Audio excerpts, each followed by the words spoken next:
A cidade de Varginha, no estado de Minas Gerais, no sudeste do Brasil, foi protagonista no dia 20 de janeiro de 1996 de um incidente que comoveu o país e que chamou a atenção das entidades ufológicas internacionais.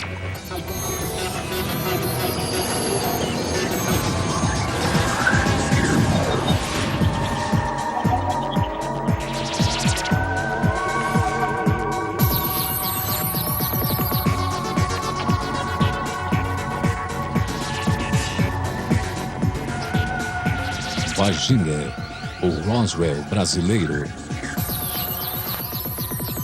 Liliane Fátima da Silva, de 16 anos, sua irmã Valquíria, de 14, e sua amiga Cátia Andrade de Xavier, de 22, voltavam do trabalho por um caminho deserto perto de um bairro da periferia da cidade, quando de repente encontraram uma criatura não humana.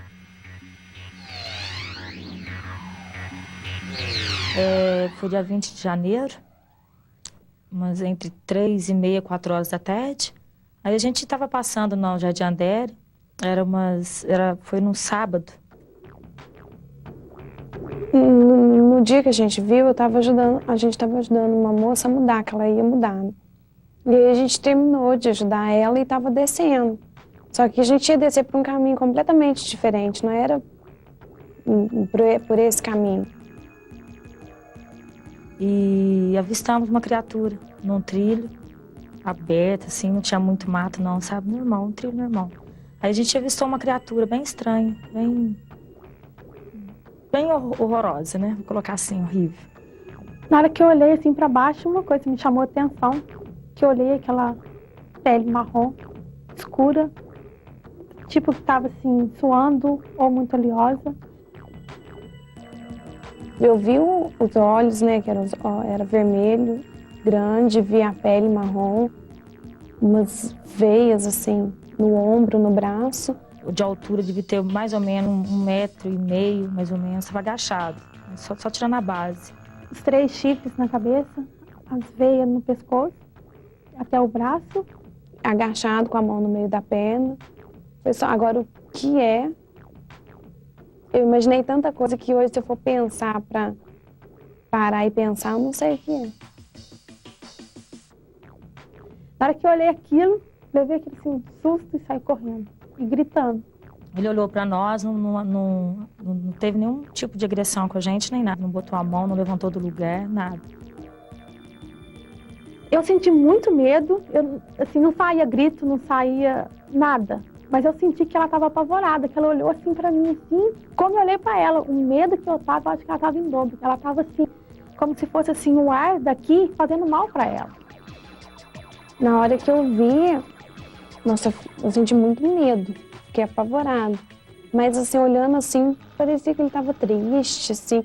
Do mesmo jeito que eu senti medo dele, ele deve ter sentido medo da gente, lógico, né?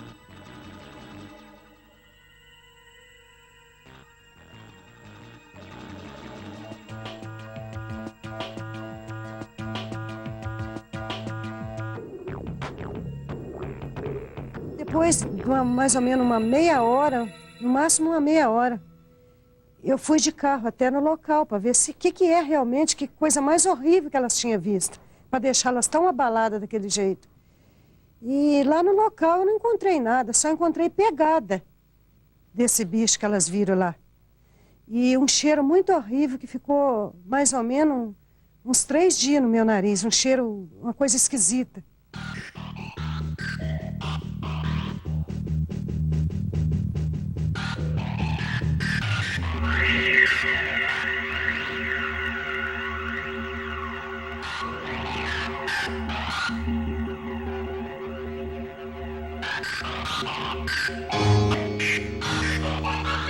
As garotas falam em público. Elas se acostumaram, desde o início, a receber a imprensa e a divulgação nos meios da própria ufologia. Por quê? Porque nem sequer sabiam o que haviam avistado. Tal era a singeleza na época da sua própria modéstia cultural, nós podemos dizer. Mesmo porque elas jamais afirmaram que viram um ET, um extraterrestre. Nunca o fizeram. E que eu saiba, ainda não fazem no presente momento. Eu sei que eu vi o que eu passei, não desejo para ninguém, porque é difícil. É difícil porque eram muitas pessoas indo atrás da gente, era, assim, muitos jornalistas, era televisão, passei esse mau pedaço. Não tem mais sossego, não tem mais liberdade, entendeu? Que eu acho que é o principal que a pessoa tem que ter, liberdade na vida, ter paz, né? A gente não tem isso mais. As meninas não tiveram mais sossego e até para conseguir serviço, para sair, para passear, ninguém dava mais sossego, ninguém dava mais paz. As pessoas são muito ignorantes. Muitas pessoas falaram que elas inventaram isso tudo para poder ganhar dinheiro. Para elas, aquilo era algo ruim. Elas chamavam de, provavelmente, um capeta, algo ligado aos princípios ou crenças religiosas e supersticiosas que todas as pessoas têm. Eu acho que essa naturalidade foi que lhes permitiu não ter nenhum receio de verem o seu nome e a sua imagem manchada. Onde elas iam para passear, era aquela molação, o pessoal insultando. Outras falaram que elas se usava droga, outras falaram que elas estavam loucas. Houve muito comentário, de todas as partes houve comentário.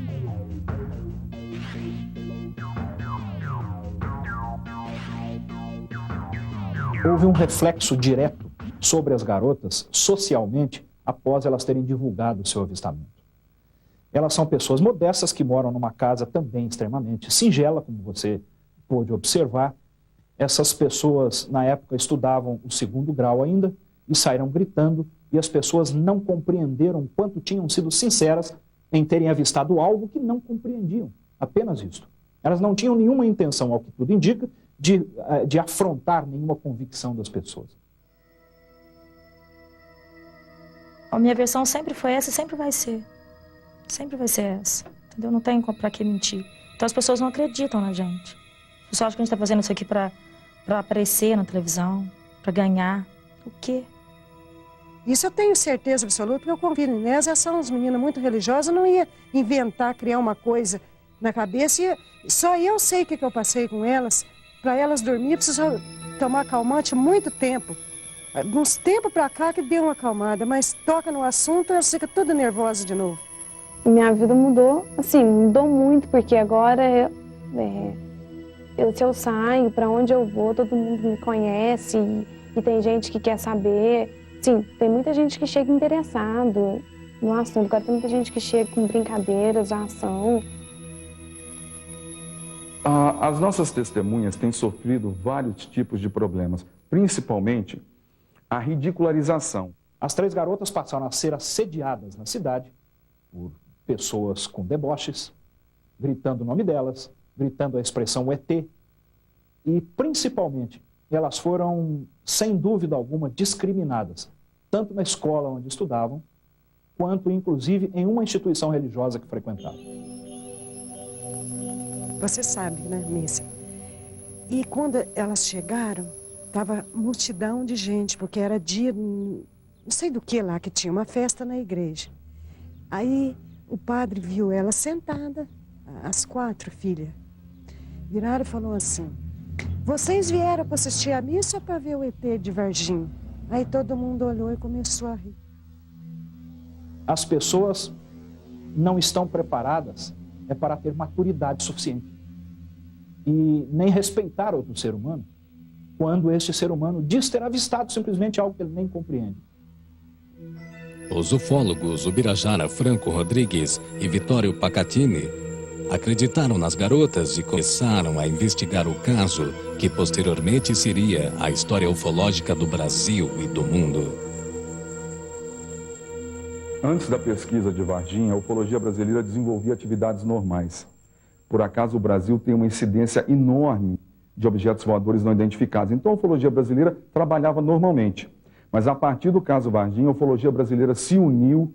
O Brasil é muito grande, pesquisadores do Brasil inteiro vieram dar o apoio, tiveram a oportunidade de ouvir de mim os elementos principais dessa pesquisa, conhecer as testemunhas principais e puderam, sem dúvida alguma, identificar que realmente criaturas não pertencentes ao nosso meio ambiente, portanto extraterrestres, foram capturadas no sul de Minas. Isso uniu a ufologia brasileira Estamos todos em busca da verdade. O caso Varginha significa para a ufologia brasileira mundial um verdadeiro divisor de águas. Nós podemos dizer que há ufologia antes e a ufologia posterior ao caso Varginha.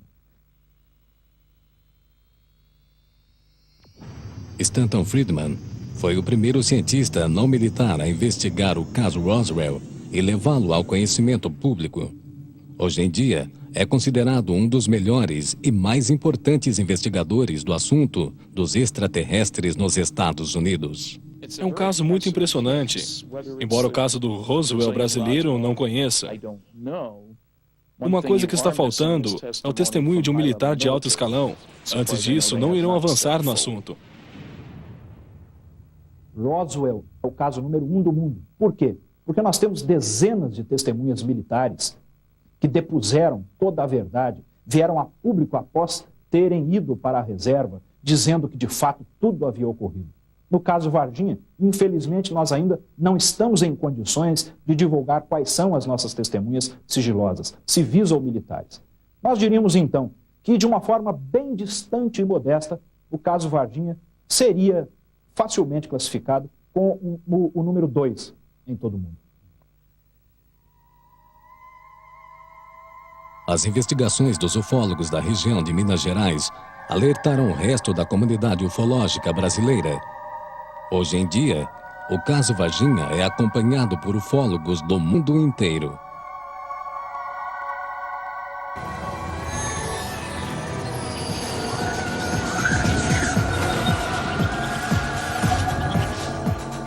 Varginha, o Roswell brasileiro.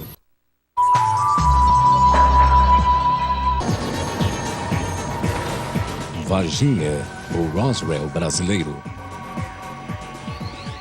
O trabalho dos investigadores do caso Varginha nos leva além do avistamento isolado de um extraterrestre encontrado pelas adolescentes.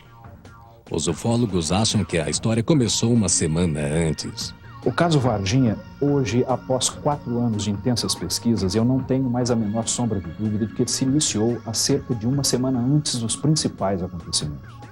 Nós diríamos que a partir do dia 13 de janeiro, houve o desenrolar, o desencadeamento de uma série de eventos envolvendo Força Aérea Americana, sistema de rastreamento por satélites dos Estados Unidos, com alerta da Força Aérea Brasileira, enfim, da unidade militar mais próxima, que é a Escola de Sargento das Armas de Três Corações, bombeiros, policiais de Varginha. Com o auge em 20 de janeiro, mais propriamente em virtude da divulgação do avistamento de 3 garotas e de outras coisas que paralelamente ocorreram naquele dia. Os centros espaciais estão olhando para baixo, estão procurando coisas que desprendem reentradas de mísseis, de grandes mísseis. Estão procurando coisas que voltam para a atmosfera. Os satélites soviéticos também são recuperados, e assim por diante. Então nossos satélites provavelmente fizeram a constatação. E eu imagino que os Estados Unidos tenham feito um acordo com muitos outros países. Se alguma coisa aparecer, por favor, nos avise e será remunerado adequadamente para garantir a recuperação.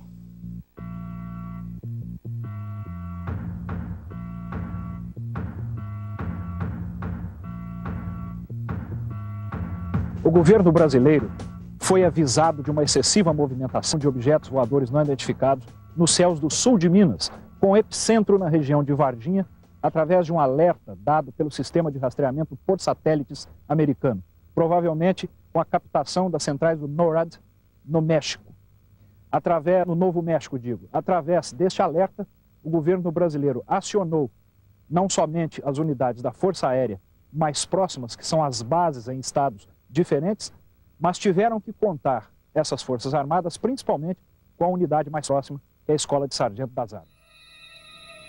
Na madrugada de 20 de janeiro de 1996, um casal de camponeses que mora a 10 quilômetros de Varginha viu um objeto estranho voando perto de sua casa.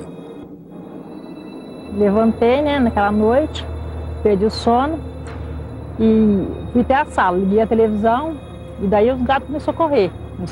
E eu saí na janela olhar e avistei o objeto, que vinha vindo nessa direção. Já estava muito fumaça, cinza. Daí fui e chamei ele, meu marido, e nós dois saímos e começamos a olhar. A gente avistou esse objeto passando uns 5 metros de altura. Durou 40 minutos mais ou menos até encobrir o morro, que a gente deixou de avistar, né? Estava voando em cima do pasto. Quando eles abriram a janela, o objeto ainda estava ali naquela ponta. 5 metros de altura do chão, a aproximadamente 25, 30 metros de distância, e veio voando.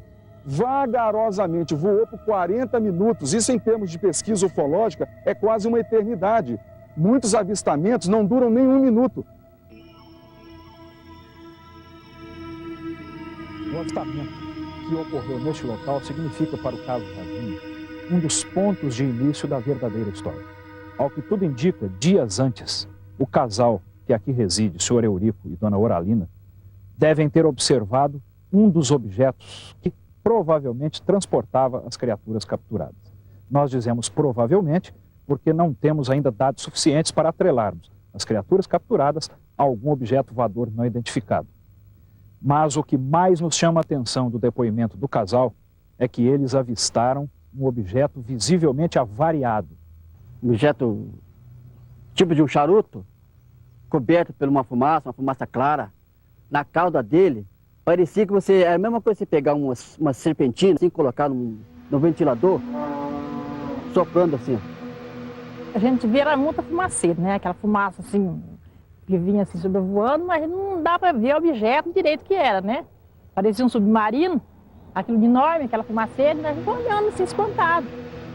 Esse objeto, então, vem voando vagarosamente, soltando muita fumaça, o gado todo correu e eles ficaram lá na janela, como se tivessem assistido a um filme, por 40 minutos observando o objeto voar vagarosamente o campo todo na frente da casa deles, até sumir lá em cima na montanha, rumo a Varginha. A hipótese dos investigadores brasileiros é que o disco voador estava avariado e sobrevoou a área antes de cair.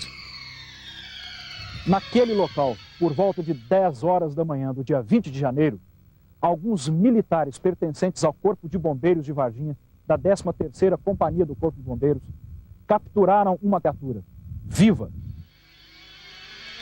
Segundo algumas testemunhas da região, a criatura foi capturada com redes pelos bombeiros. Nós atendemos as ocorrências que fomos acionados, mas essa ocorrência que era a captura de algum animal ou alguma coisa que seja desconhecido na região ou até mesmo na cidade, nós não fomos acionados desse tipo de ocorrência.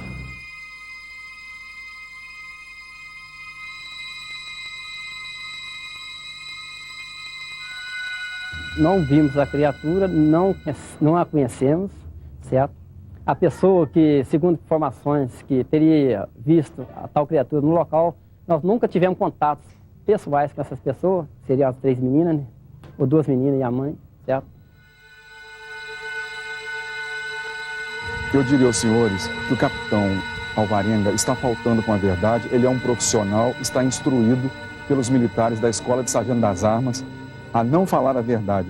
Essa equipe nega que esteve no bairro Jardim Andere, onde essas criaturas foram capturadas no dia 20 de janeiro. Porém, nós temos testemunhas, inclusive aqui de dentro mesmo, que já nos relataram como eles trabalharam, como eles fizeram.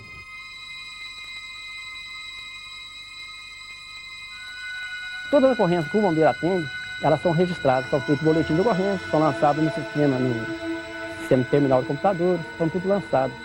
Então, se a viatura tivesse saído para esse atendimento de ocorrência, mesmo que ela não tivesse atendido a ocorrência, ela teria que lançar a ocorrência, fazer um lançamento de empenho de viatura. Porque todo empenho de viatura tem que constar uma ocorrência. Muitos habitantes de Varginha afirmam ter presenciado um movimento militar pouco comum na região. O vigia Eduardo Bertoldo Praxedes, naquela ocasião, entre o dia 20 de janeiro e 23 de janeiro de 1996, estava de trabalho aqui a serviço e pôde notar que caminhões do Exército, porque o único ponto militar aqui do sul de Minas é em Três Corações, a ESA, a Escola de Sargento das Armas, vários caminhões do Exército passaram aqui na frente, rumo a Varginha, porque essa estrada é a estrada que vem de Três Corações para Varginha.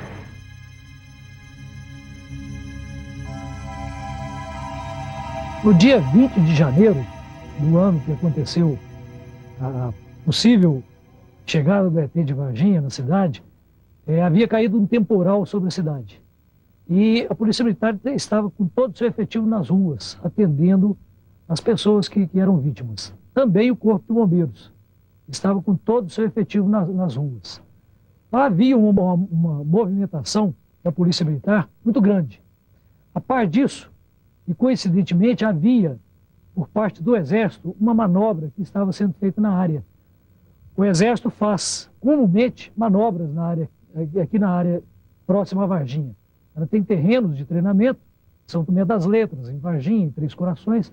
O Exército faz essas manobras através da Escola de Sargento das Armas, que está sediada em Três Corações, a 16 quilômetros de Varginha. Algumas pessoas afirmam ter presenciado a captura de outras duas criaturas. Uma delas levou um tiro e provavelmente morreu na hora. A outra foi levada viva para a sede da Escola de Sargento das Armas. Mas, infelizmente, nenhuma dessas declarações podem ser confirmada, uma vez que as testemunhas não querem falar novamente sobre o incidente. O episódio do ET de Varginha, a Escola de Sargento das Armas considera esse episódio um caso encerrado, uma vez que foi feita uma sindicância e um inquérito policial, onde constatou-se que uma pessoa com deformidade física e mental veio a se evadir do seu lar ou do seu domicílio e foi avistada por outras pessoas à noite, e essas pessoas não souberam reconhecer, e esse episódio tomou um vulto maior, em proporções maiores, vindo criar esse caso folclórico do ET de Varginha. O fato que aconteceu naquele dia foi esse. Agora, impressões pessoais, vários podem ter, cada um ponto de vista, né? Que a gente não discute. Agora, os fatos, como aconteceram os fatos, foi da forma que eu já te disse. Não existem outros. Nós não temos nenhum registro de outros. Para os militares da Escola de Sargento das Armas, a história dos extraterrestres cresceu tanto e tão rápido que ofuscou a versão oficial dos fatos.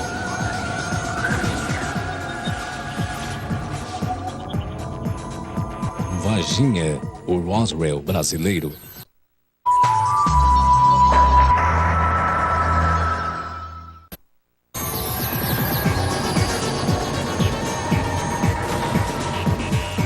Varginha, o Roswell brasileiro. Muitas testemunhas do caso Varginha se negaram a falar. Acharam que poderiam ser persuadidas ou talvez sentiram medo das autoridades. Agora, infelizmente, a quantidade de pessoas que nós temos certeza que avistaram a criatura e se recusam a falar é muito grande. Não sabemos a que processo, ou de constrangimento, ou de solicitação, essas pessoas passaram. Mas, visivelmente, estão instruídas a que não falassem nada. As duas meninas, duas moças, disseram ter visto, né, passando aqui próximo ao batalhão, num local que tem uma mata nativa, que é até reserva florestal, elas disseram ter visto um ET. E nós não temos nenhum registro de chegada, não tivemos nenhum contato com o ser extraterrestre, não tivemos nenhum contato com o Exército naquele dia. O que houve foi manobras por parte do Exército nas proximidades da cidade de Varginha e manobras da Polícia Militar e do Corpo de Bombeiros para socorrer as vítimas do temporal que havia abatido sobre a cidade. Não existe nenhum contato.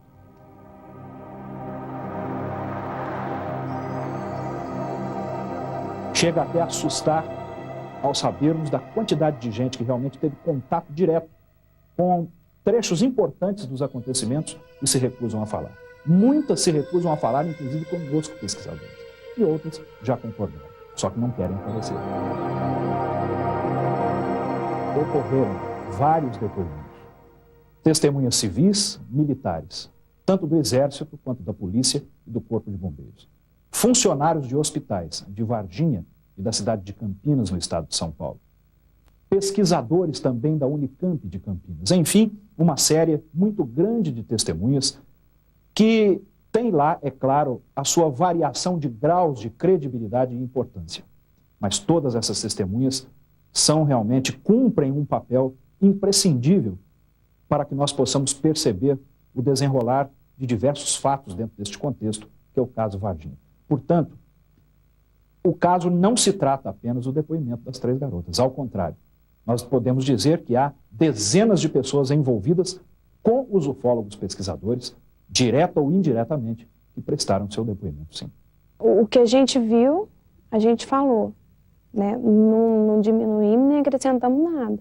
Agora, se eles estão tentando esconder a verdade, é porque eles é cúmplice de alguma coisa, né? Deve ser verdade. Se eles estão tentando esconder, é porque eles sabem que a gente não está mentindo. Não tem culpa de eu ter passado naquele local e ver. Eu vi. E eu acho que eles escondem-se mais por isso, pela população e o medo. Muita gente mudou daqui, que eu tenho certeza que mudou. E eu acho que se falar que é verdade, muita gente vai mudar daqui. Aqueles que têm medo, lógico. Porque muita gente vai ficar para ver o que vai acontecer. Suspeita-se que a criatura que as garotas viram foi capturada minutos depois e levada para o hospital regional. Neste hospital, que é o Hospital Regional do Sul de Minas, no dia 20 de janeiro, uma criatura capturada à noite foi trazida para cá. Captura essa dada pela Polícia Militar. Por volta de 8h30 da noite, esta criatura deu entrada neste hospital, sendo interditada toda aquela área do pronto-socorro e os fundos do hospital nas proximidades da enfermaria.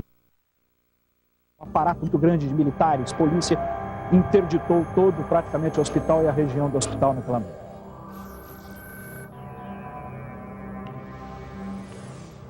Então, do hospital regional, eles trouxeram para cá o Hospital Humanitas. Uma das razões pelas quais eles precisavam ter vindo para este hospital é porque ele está mais na periferia de Varginha e o hospital regional está no centro de Varginha. Eles precisavam, os militares, de um local mais afastado para que um comboio militar pudesse vir tirar este ser extraterrestre daqui sem chamar muita atenção. Sendo assim, no dia 22 de janeiro de 1996, esse comboio militar andou pela cidade em diversos pontos, vindo mais no final da tarde daquele dia, retirar uma criatura que saiu daquele portão. Mais de 15 médicos com máscaras, estetoscópios, porque o cheiro que a criatura exalava era de amoníaco e era muito forte. É uma característica dessas criaturas. Os médicos estavam todos de máscaras. Os militares colocaram essa criatura numa maca, depois transferiram para uma caixa de madeira, lacraram com parafusos, enrolaram numa lona plástica e colocaram na traseira de um caminhão, que imediatamente saindo daqui, pegou a estrada periférica lá atrás e foi direto para Três Corações, entrando nas instalações da Escola de Sargento das Armas.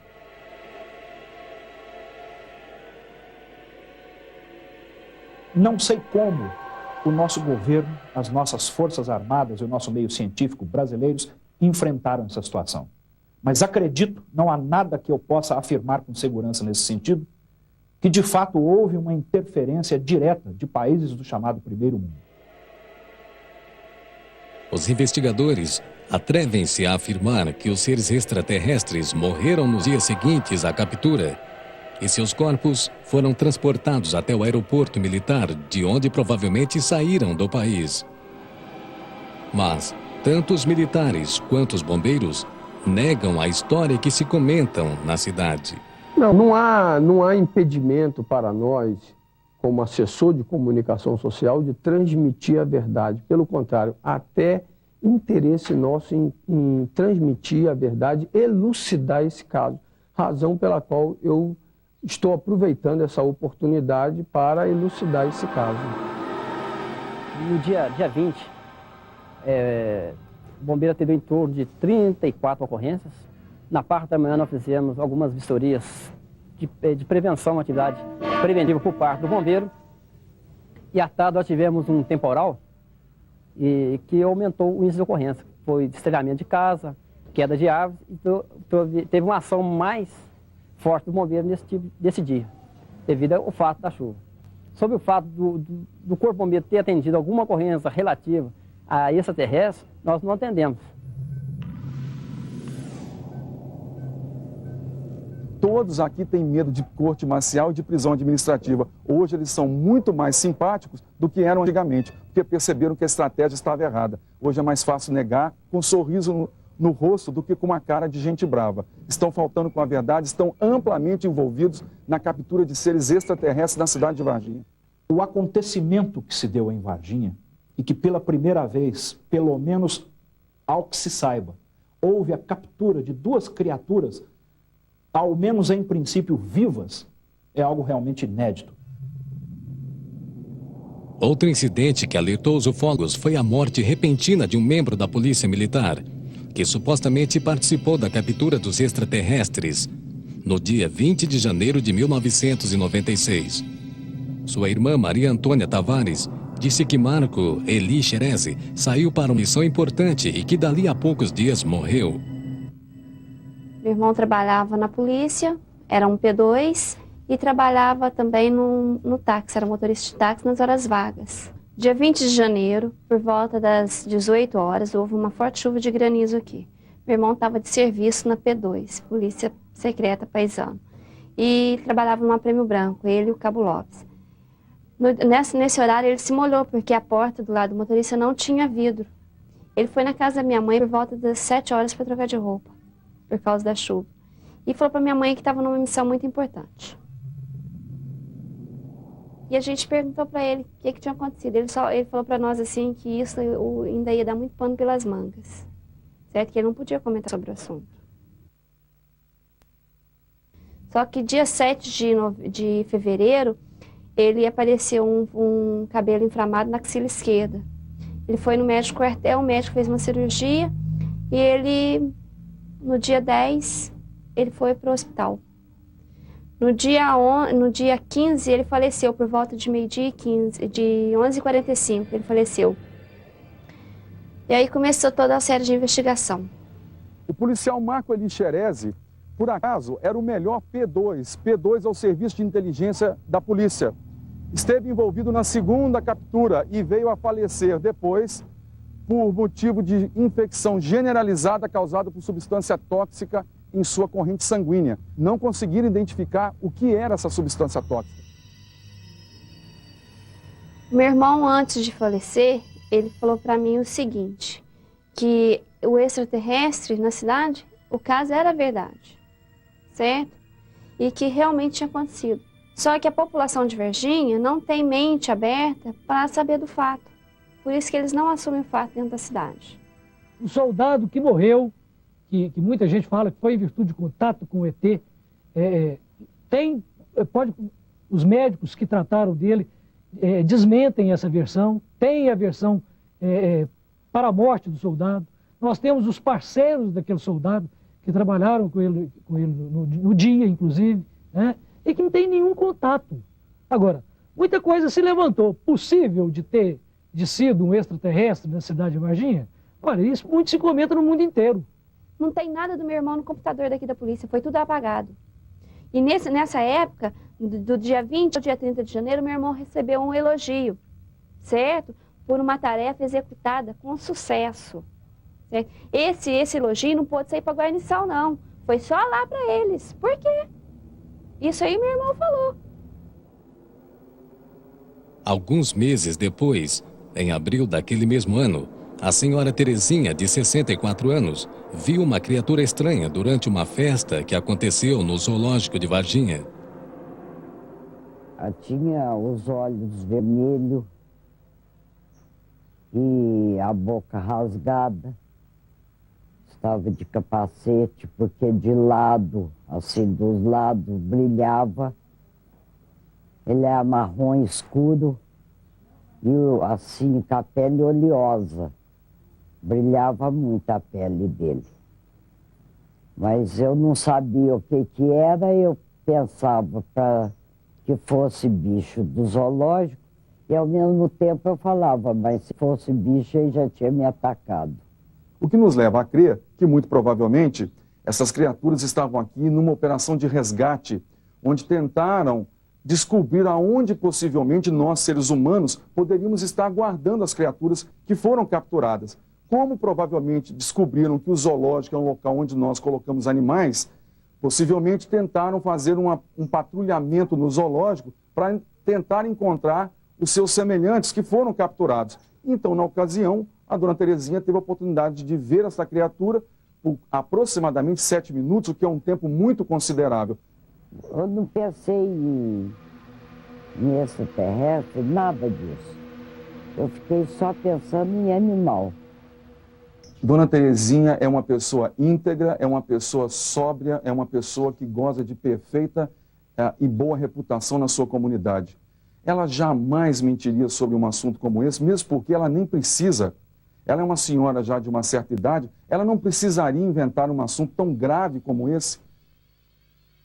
Curiosamente, dias antes, registraram 4 mortes misteriosas de animais neste centro. Certo? Foram 4 animais que morreram de maneiras iguais, sendo espécies diferentes, e a gente não concluiu uma causa-mortes para esses animais.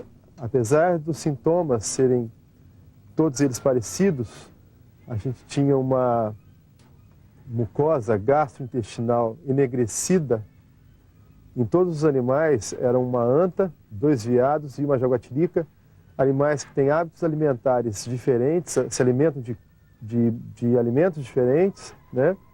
E com causas parecidas. A anta e um dos veados foram examinados em Belo Horizonte e determinaram que tinham sido vítimas de envenenamento.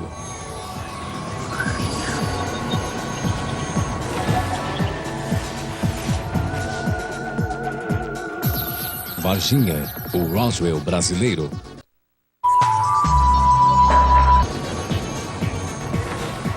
Varginha, o Roswell brasileiro. No dia 29 de abril de 1996, Luísa da Silva, mãe de Liliane e Valquíria, recebeu a misteriosa visita de 4 homens vestidos de preto, que não se identificaram e ofereceram a ela uma grande soma em dinheiro se as meninas negassem a história do extraterrestre. Me lembro que foi às 10 horas da noite. A gente já estava preparando para dormir, porque todo mundo acorda às 6 horas. Nisso abre o portão e entrando 4 homens.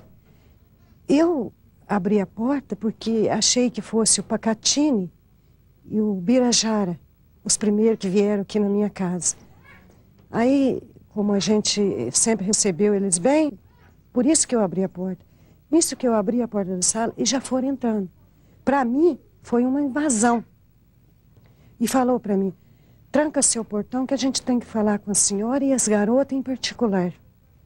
Aí eu falei, entra, né? Fiquei até assustada com aquilo.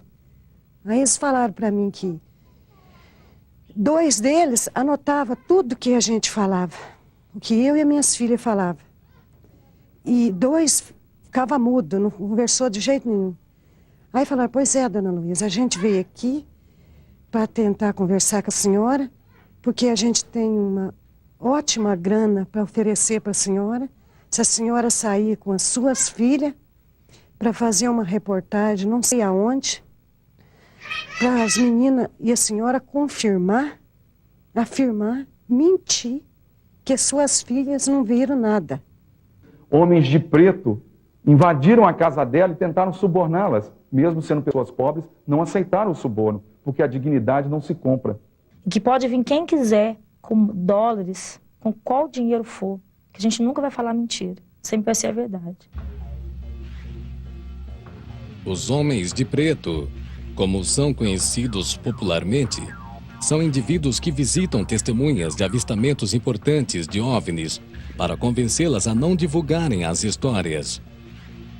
Muitas pessoas acham que são agentes secretos dos governos ou dos próprios extraterrestres. A visita que a senhora Luísa Silva teria recebido de prováveis homens de negro é algo extremamente curioso dentro do caso e dá até um aspecto folclórico e cultural interessante de ser discutido. Se, por um lado, tudo indica que ela tenha recebido a visita de agentes de algum serviço de inteligência, que folcloricamente a ufologia chama de MIBs ou Men in Black, é uma verdade, nós temos, por outro lado, uma série de outras hipóteses que também podem ter contribuído para explicar a visita desses cidadãos. Todinho preto. São 4 homens, todos eles vestidos de terno preto. Não sei quem que é, nunca vi essas pessoas, não sei de onde que vieram. Podem ter recebido a visita de agentes de inteligência ou podem ter recebido a visita simplesmente de pessoas que vieram propor a elas que desmentissem tudo por simples falta de interesse filosófico ou, melhor, religioso. Vittorio Pacatini disse ter material gravado com declarações de pessoas que garantem ter visto as criaturas e até participado na operação de captura. Os testemunhos que eu tenho em mãos, tanto de civis como militares, que não querem aparecer ainda, são muito importantes, porque é a prova definitiva que eu tenho em mãos que as operações realmente aconteceram, porque muitas das pessoas participaram das operações todas que envolvem a pesquisa de Varginha. Tudo em segredo até agora, a não ser dentro da minha família, porque eu preciso mais alguém dentro da minha família que tome conhecimento desses vídeos. Eu tirei cópias, esparramei essas cópias em vários locais do Brasil, porque se invadirem a minha casa aqui em Três Corações ou em Belo Horizonte, onde eu vivo e trabalho, e roubarem, não tem problema, porque eu tenho outras cópias em mãos de pessoas de confiança. Eu não tenho conhecimento desses depoimentos, mas como depoimentos isolados de oficiais, eu posso dizer a você que não transparece, não transmite a ideia da força ou a ideia da escola. Que hoje a ideia da escola é de que esse caso tratou-se de um caso folclórico. Se eu estou mentindo, se isso tudo não passa de uma brincadeira de mau gosto, então por que ninguém me interpela judicialmente? Eu já disse como as operações aconteceram, eu citei em nome de vários militares de alta patente na imprensa várias vezes. Se eu então estou cometendo um ato criminoso, por que ninguém me interpela judicialmente? Sabe por quê? Porque eles sabem que eu posso provar. Eu estarei pronto para divulgar tudo o que eu puder quando as testemunhas me autorizarem. Se não fossem as testemunhas, eu provavelmente não teria nada hoje. Então eu devo muito a elas. Acima de tudo, eu empenhei a minha palavra. É o meu maior patrimônio. Eu não vou traí-las jamais. Espero que muito em breve me deem autorização e eu possa revelar tudo que já sei, que por acaso não é pouco. Portanto, as testemunhas sigilosas servem exclusivamente para os ufólogos. Para o público, servem praticamente de nada. Nós reconhecemos isso e temos que admiti-lo. Os militares, eles querem abafar o caso agora, porque ainda está muito cedo. Eu acho que nem eles sabem realmente o que é, porque eu acho que se eles soubessem, eles já tinham chegado na frente de uma câmera e falado, ó, gente, aquela história foi verdade, aconteceu isso, é desse jeito mesmo que as meninas viu. Mas assim, enquanto não estudar, enquanto não pesquisar direito o que é, eu acho que eles não vão mostrar, não. Não vão falar que é verdade, que isso realmente aconteceu. Varginha é uma área bastante populosa. Não é como a área de Roswell, onde não existe nada em volta. Você dirige 90 quilômetros sem encontrar com ninguém por lá. Estou antecipando algumas informações que seriam conhecidas. E uma das coisas boas foi que a cobertura feita pela imprensa foi positiva, amigável, e isso encoraja outras pessoas a falarem, porque a imprensa americana sempre acaba lançando alguma notícia de forma jocosa, e isso desencoraja muitas pessoas quanto à divulgação.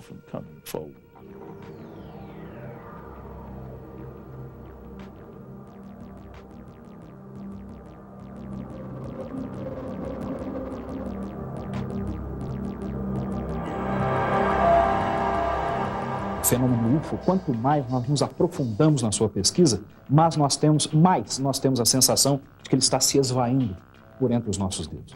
Ele é mais complexo do que nós imaginamos. A ufologia brasileira, mundial, não evoluiu, na minha opinião, em absolutamente nada. Nós temos que pensar que as ciências mais aprofundadas, mais sérias, com maior metodologia, possam cuidar desse fenômeno um dia. Ou, quem sabe, até a própria percepção mais acurada do próprio homem, por um outro rumo de conhecimento, possa decifrar esse fenômeno.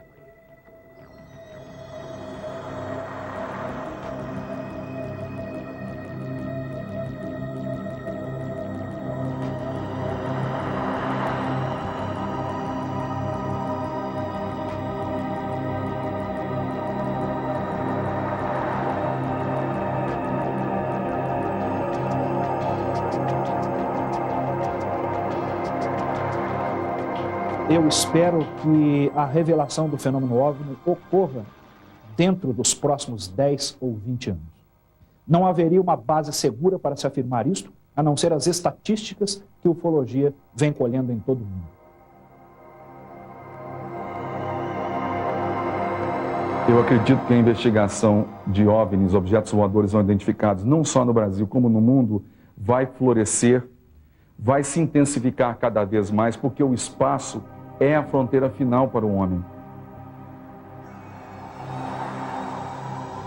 Não vejo, pelo menos dentro da minha carga de conhecimentos, algo mais importante e mais definitivo em termos de mudança do homem ou da mente humana, que não seja exatamente a revelação da existência provável de seres inteligentes em outros planetas. Nada mais, no meu modesto ponto de vista, pode ser mais importante. Temos uma perspectiva terrível. Não podemos ter a pretensão de sermos o centro do universo. Copérnico achava que a Terra seria o centro do universo. Mas ainda precisamos nos encorajar para não acreditar que estamos aqui, que ninguém mais vai chegar, e que então podemos fazer o que desejamos sem nos preocupar com mais nada. Bem, isso é um erro. Vamos estar no espaço muitas vezes nesse novo século. E seria bom se reconhecêssemos que não fomos os primeiros.